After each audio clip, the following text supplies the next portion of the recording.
Welcome to our 2032 presidential election coverage. This evening, we'll be covering the first steps of the primary season as candidates across the nation will be announcing their campaigns. So let's check in with the DeSantis administration. President DeSantis' approval rating has been climbing back from its fall about halfway through its term. He now stands at some of his best ratings ever. Currently, his ratings pan out to this: 55% approve, 43% disapprove. That is a net 12% approval. He has good numbers out of independents, great numbers out of Republicans as expected, and a respectable 15% amongst Democrats. Here is some preliminary polling for Democratic primary. No candidates have announced yet, but this is what some hypothetical polling would look like. 35% of respondents said Kamala Harris, former vice president, will be their first choice. 25% said Stacey Abrams, governor of Georgia, and an interesting 10% said former president of the United States, Jon Ossoff. Ossoff, of course, was unseated by DeSantis back in 2028, yet has remained decently popular in his own party. 30% of respondents are undecided. Here's some polling for the Republican primary. DeSantis, of course, holds a massive lead at about 92%, and two anti-populist candidates such as Adam Kinzinger and Ben Sasse currently hold a combined 3%. Definitely good news for the DeSantis administration. San Francisco, California, we have a major announcement. Former Vice President Kamala Harris has announced her third bid for the presidency in 2032. She first ran back in 2020, then in 2024. She lost both times, of course, but in 2024, she was picked as a vice presidential nominee actually twice in a row, but this time, it's different from 2020, she won and ascended to the vice presidency. But, of course, she was unseated along with Jon Ossoff back in 2028, so now Kamala Harris is aiming for the top job, hoping to succeed where Ossoff failed. Though Kamala Harris definitely has a tough road ahead of her. Only 45% of Americans approve of her compared to 51% who disapprove. She has respectable numbers out of Democrats, bad numbers out of Republicans, and definitely needs some work on the independence front. Out of Honolulu, Hawaii, we have a very interesting announcement to make. Tulsi Gabbard has kicked off her presidential run. We call this interesting because Tulsi Gabbard has a decent amount of crossover support. So as you can see, she has about 50% approval rating, 42% disapprove. She has 80% approval from Democrats, which is not great for a member of that party. A shockingly high 23% from Republicans, something you do not see often, and 50% from independents. However, in the Democratic primary, it's not like Republicans and independents will be voting nearly as much as in the general election, so we'll have to see if Tulsi Gabbard can appeal to the Democrats enough to win. And out of Chicago, Illinois, we have a very unique announcement to make, and I say that because Adam Kinzinger has announced his primary challenge to Ron DeSantis. Of course, this is actually not a surprise for those who've been following politics in the past 4 years. Adam Kinzinger is the most prolific anti-DeSantis GOP member, and definitely out of anyone currently in Congress. He has a decently high Democratic approval rating, definitely from his anti-DeSantis stances, pretty low from Republicans for the same reason, and a respectable 40% from independents. Adam Kinzinger definitely needs to work on his public appearance, though. He has been essentially the anti-populist in the GOP since Donald Trump, and it's definitely wearing thin as he's not getting very much support in any polling, only maxing out about 2%. Out of Atlanta, Georgia, we have a very major alert. Governor Stacey Abrams has formed a 2032 exploratory committee. People weren't sure if she would actually run, given the fact that Jon Ossoff was still debating himself. They were both very close as politicians, and both would definitely take votes away from the other. But it looks like Jon Ossoff may not be in the race after all, as Stacey Abrams is running. Her approval remains pretty high, about an approval rating of 8%, a net approval of 8%. Her approval rating is 52% compared to 44% disapprove. Stacey Abrams has a great 93% of Democrats, about 45% for independents, and 9% for Republicans. Definitely, she's doing very well with independents, and if she can keep that up, that could be a road to being the nominee for Democrats.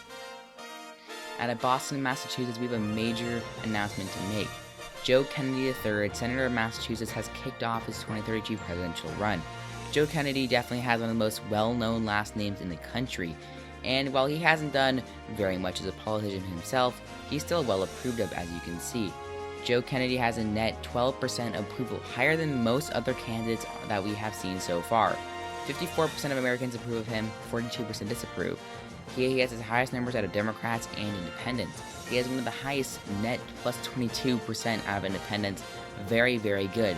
He's definitely a major player in this campaign. Out of San Francisco, California, we have a very special alert.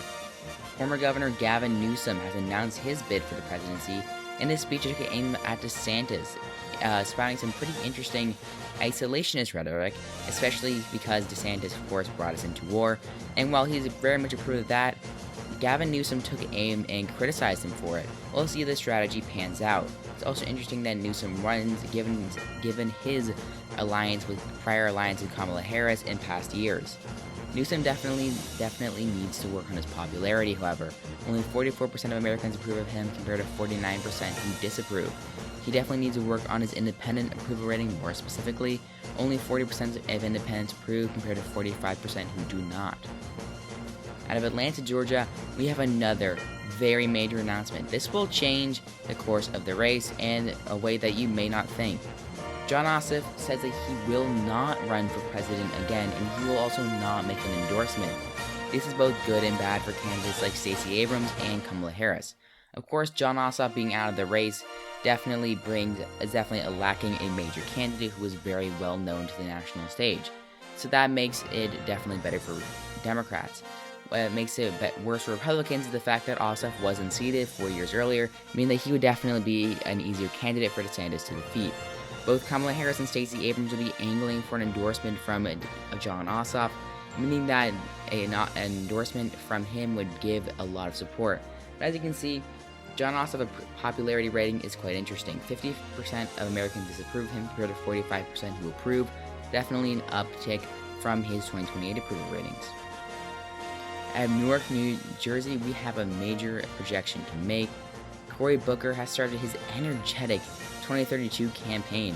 Booker ran back in 2020, lost, and essentially wasn't in the national mainstream for a long time, but he popped back into it during the DeSantis administration. Cory Booker is decently well known. About 10% of Americans don't know about him, which isn't great, but still respectable. His popularity ratings at 42%, disapproval at 47%. He definitely needs to work on his numbers with Democrats, which is only at 89%, and with independents only at 35%. Out of Cleveland, Ohio, this should not say Cleveland, it should actually say Tallahassee, Florida. Senator Anna Eshoomani has announced her candidacy for President of the United States.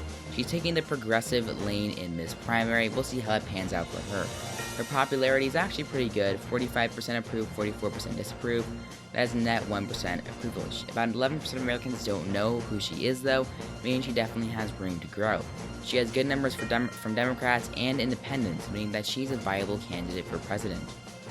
Out of South Bend, Indiana, we have another major announcement to make. Pete Buttigieg has launched his third presidential run. Buttigieg, one of the most well-known politicians in America, running for president yet again. His approval rating is about a net plus 5%, 50% of Americans approve, 45% disapprove. He has good ratings from Democrats and independents, meaning that Buttigieg is definitely a candidate to watch in this race. Out of Louisville, Kentucky, we have another major announcement. Former Governor Andy Beshear has kicked off his 2032 presidential bid. Beshear, former governor of Kentucky, definitely governed as a red state Democrat and has been well known for his left-wing populist ideals. He could definitely shift up any kind of race if he was the nominee. He's very well approved of, getting some of the highest numbers from independents and Republicans that we have seen this evening. He has a net plus 27% approval rating. That is very high, possibly the highest we've seen so far. Yet 13% of Americans do not know who he is, meaning that he still has room to grow. And out of St. Louis, Missouri, we have an interesting candidate running. Cory Bush, the representative from Missouri, takes the far left lane for president.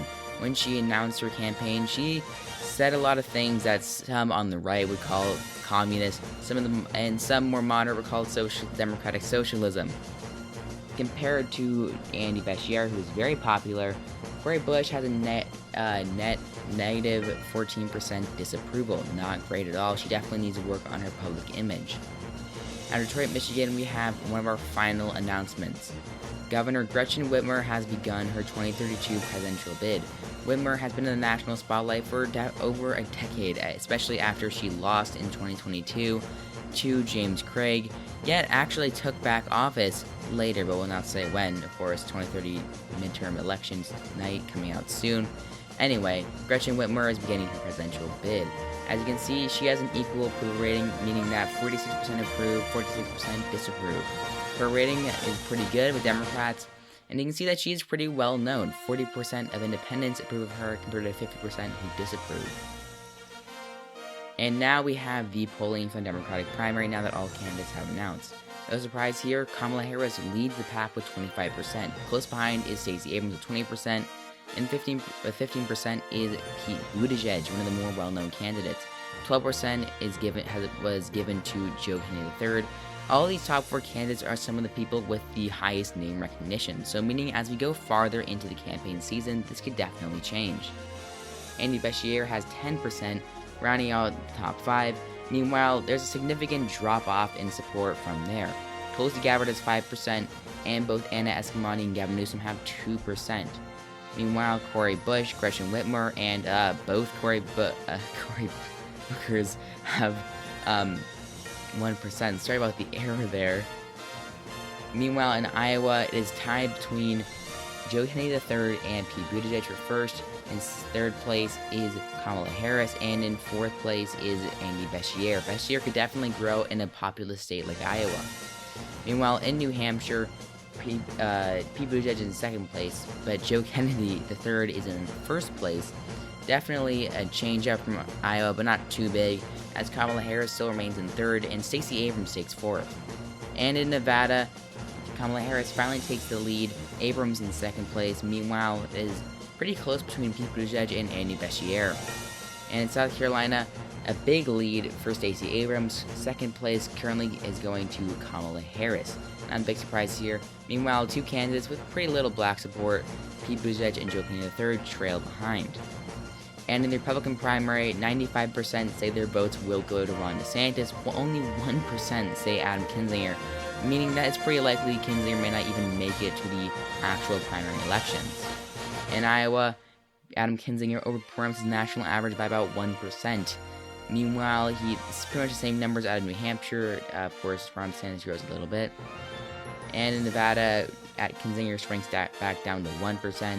And in South Carolina, he has 0%. So, thank you all for watching. If you enjoyed this video, leave a like, and you can subscribe to help support my channel. 2030 election night coming out soon. It's been pretty hard to make, so please don't worry, it is coming out, I assure you. Thank you all for watching. Make sure to leave a comment telling me what you thought of the video, and I'll see you all next time.